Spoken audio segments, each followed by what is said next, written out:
किसी ने बड़े कमाल की बात कही है कि इस धरती पर ऐसा कोई इंसान नहीं जिसके पास समस्या नहीं, और इस धरती पर ऐसी कोई समस्या नहीं जिसका समाधान नहीं।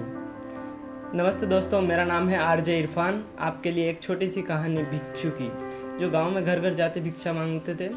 शाम में जंगल से लकड़ियां बीन कर लाते थे, भोजन पकाते थे। रोज़ का यही रूटीन था।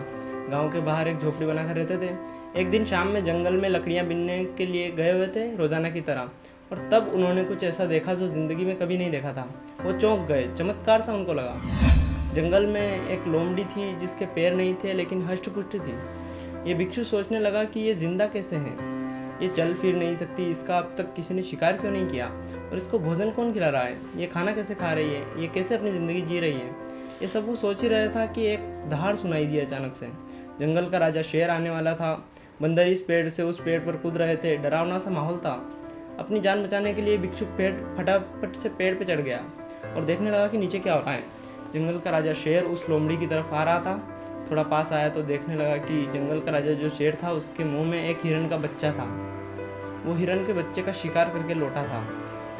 ये भिक्षुक सोच रहा था कि इस शेर ने हिरण के बच्चे तो निपटा दिया, अब वो लोमड़ी को भी निपटा देगा। लेकिन जो हुआ वो अलग सा था। वो शेर जब लोमड़ी के पास आया तो वो जो हिरण का बच्चा मार के लाया था, उस शिकार में से एक मांस का टुकड़ा लोमड़ी के सामने डाल दिया और चाव से बैठकर सामने अपना भोजन खाने लगा, मांस खाने लगा। इस भिक्षुक के लिए सबसे बड़ा चमत्कार था कि उस लोमड़ी को शेर खाना खिला रहा था। ये मन ही मन बुदबुदाने लगा, ऊपर वालों को थैंक यू कहने लगा कि क्या बात है, आपने हम सबको ज़िंदगी दी और आपने जब मुंह दे दिया तो निवाला भी आप ही दोगे, खाना भी आप ही पहुँचाओगे। वाकई में आप कमाल हो। ऊपर वाले को बहुत कुछ कहने लगा। फिर इसे लगा कि ये आज ही हुआ है कि रोज़ाना होता है। तो अगली शाम में फिर से जंगल में पहुंचा और वहीं पेड़ पर चढ़ने लगा तो देखा कि शेर वही दहाड़, वही सीन बना। शिकार करके लाया था, मांस का टुकड़ा उसने लोमड़ी के सामने डाल दिया और खुद भी खाने लगा। इस भिक्षुक को यकीन हो गया कि ऊपर वाला इस दुनिया में है और वो सबका ख्याल रखता है। तो अगले दिन से इसने सोचा कि मुझे भी अब गाँव में घर घर जाकर भिक्षा मांगने की ज़रूरत नहीं है। झोपड़ी में रहेंगे, ऊपर वाले ने हमें मुँह दिया है तो निवाला भी देगा, भोजन भी देगा।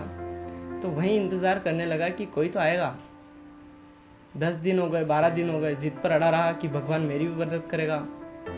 15वें दिन ऐसी हालत हो गई, दुबला पतला हो गया, चल फिर भी नहीं सकता था, भिक्षा मांगने के लिए अब जा भी नहीं सकता था। झोपड़ी के बाहर बैठा हुआ था, तभी वहाँ से एक महात्मा जी निकले।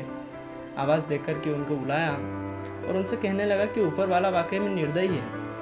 महात्मा जी, आपको मालूम नहीं है, बाबा जी, एक जंगल में एक लोमड़ी है जिसके पैर नहीं है, उसे शेर भोजन खिलाता है, शिकार करके लाता है तो अपने उसमें से एक हिस्सा देता है। और एक मैं हूँ जो ऊपर वाले को याद करता हूँ, तपस्या करता हूँ, मेरा कोई ख्याल ही नहीं है।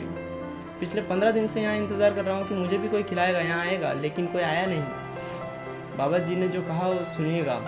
बाबा जी ने कहा कि मूर्ख हो तुम। अरे पगले इंसान, ऊपर वाला तुझे लोमड़ी नहीं बनाना चाहता है, वो तुझे शेर बनाना चाहता है और तू लोमड़ी बन के बैठा है।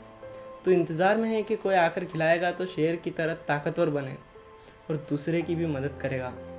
छोटी सी कहानी है, हम सबके साथ में भी होता है। कई बार उल्टा सोचने लगते हैं, हमें लगता है कि सब वो संभाल लेगा, हमें अपना काम करना होगा, ताकतवर बनना होगा, शेर की तरह जीना होगा। और जब हम ताकतवर हो जाएं, जब हमारे पास काफ़ी कुछ आ जाए तो दूसरों की मदद भी करनी है। छोटी सी कहानी है, बस सोच का फ़र्क बताती है। एक बार फिर से आपने कहना चाहता हूँ, ऊपर वाले के आशीर्वाद के साथ, अपनी सच्ची मेहनत के साथ और अपनी फैमिली के प्यार के साथ कर दिखाओ कुछ ऐसा कि दुनिया करने चाहे आपके जैसा।